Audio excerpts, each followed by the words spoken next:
பாஜக அதிகாரப்பூர்வமாக வீடியோ ஒன்றை அதன் சமூக வலைதள பக்கத்தில் வெளியிட்டிருப்பதுடன் அதில் சினிமாவை மிஞ்சும் வகையில் சாமானிய மக்கள் பார்த்தாலும் எளிதில் ஆட்சியின் நிலையை உணரும் வகையில் இடம்பெற்றுள்ள காட்சிகள் மற்றும் பின்னணி குரல்கள் போன்றவை பெண்கள் மனதில் அழுத்தமாக பதிந்திருக்கின்றன. இதோ அந்த வீடியோ. டிசம்பர் 24 கிறிஸ்துமஸுக்கு முந்தைய நாள் மக்கள் அனைவரும் சாண்டா கிளாஸ் வருகையை எதிர்நோக்கி காத்திருந்த போது அண்ணா பல்கலைக்கழகத்தில் அந்த மாணவியோ ஒரு காமவெறியனை எதிர்கொண்டார்.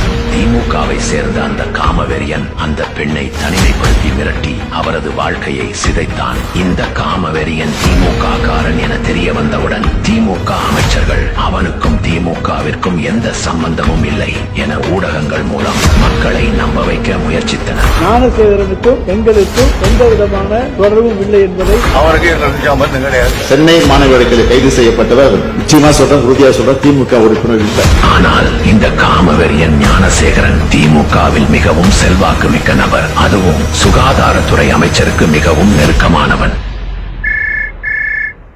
ஞானசேகரன் சார் என்ற ஒரு நபருடன் தொலைபேசியில் பேசினார் என்று பாதிக்கப்பட்ட பெண் கூறினார். அதன் பிறகு தமிழகமே யார் அந்த சார் என்று கேள்வி கேட்க தொடங்கியது.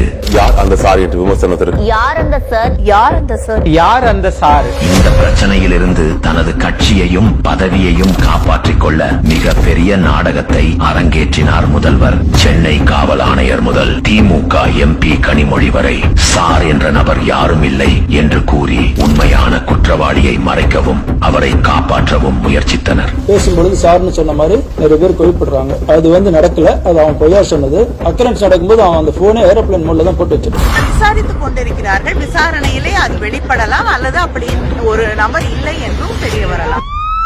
சிறப்பு புலனாய்வு விசாரணையில் பாதிக்கப்பட்ட பெண்ணே சார் என்ற ஒருவருடன் காமவெறியன் ஞானசேகரன் உரையாடினான் என்று சொன்ன பிறகும் பாதிக்கப்பட்ட பெண்ணின் பக்கம் நிற்காமல் யாரோ ஒரு சாரை காப்பாற்ற அரசு இயந்திரம் பணி செய்வதை நினைத்து ஒட்டுமொத்த தமிழகமும் கொதித்து போய் உள்ளது. பாதிக்கப்பட்டவர்களையே குற்றவாளியாக மாற்றுவது திமுக அரசுக்கு பழக்கமாகிவிட்டது. அந்த பெண்களுடைய தப்பு சொல்றேன், யாரை சூஸ் பண்ணணுமோ கரெக்டா சூஸ் பண்ணணும். ஆனா அந்த பொண்ணு செய்த தவறு யார் அந்த சார் அப்படிங்கறது சந்தேகம் இருக்கு. இல்ல அந்த பெண் எப்படிங்க அவங்களுக்கு எப்படி தெரியும்?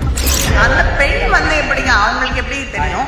இப்படி பாதிக்கப்பட்ட பெண்ணின் மீதே களங்கத்தை சுமத்தினர் கேடுகெட்ட திமுகவினர். இப்படி பல்வேறு நாடகங்கள் போட்டு உண்மையை மறைக்க திமுக அரசு முயற்சி செய்தாலும் உண்மையான குற்றவாளிகள் அனைவரும் பிடிபட வேண்டும் என்பதே பாஜகவின் நோக்கம். இந்த கொடூர செயலை கண்டித்து தலைவர் திரு அண்ணாமலை அவர்கள் மற்றும் மூத்த தலைவர்கள் போராட்டத்தில் ஈடுபட்டனர். இதே போலீஸ் இங்க இவ்வளவு பேர் கூட்டத்துக்கு அங்க உள்ள பெண்களுக்கு பாதுகாப்பு கொடுத்திருக்காங்க. பாதிக்கப்பட்ட பெண்ணுக்காக பாஜக மகளிர் அணி நீதி கேட்பு பேரணியை மேற்கொண்டது. இந்த போராட்டங்களை தடுக்க சர்வாதிகாரிகளே அஞ்சி நடுங்கும் அளவிற்கு அடக்குமுறையில் ஈடுபட்டது திமுக அரசு. இத்தனை போராட்டங்கள் தமிழகம் முழுவதும் நடந்து கொண்டிருந்தாலும் முதல்வரோ இசை வெளியீட்டு விழாவில் படுபிசியாக இருந்தது குறிப்பிடத்தக்கது. திமுக ஆட்சியில் தமிழ்நாடு பெண்களுக்கு பாதுகாப்பற்ற மாநிலமாக மாறியுள்ளது.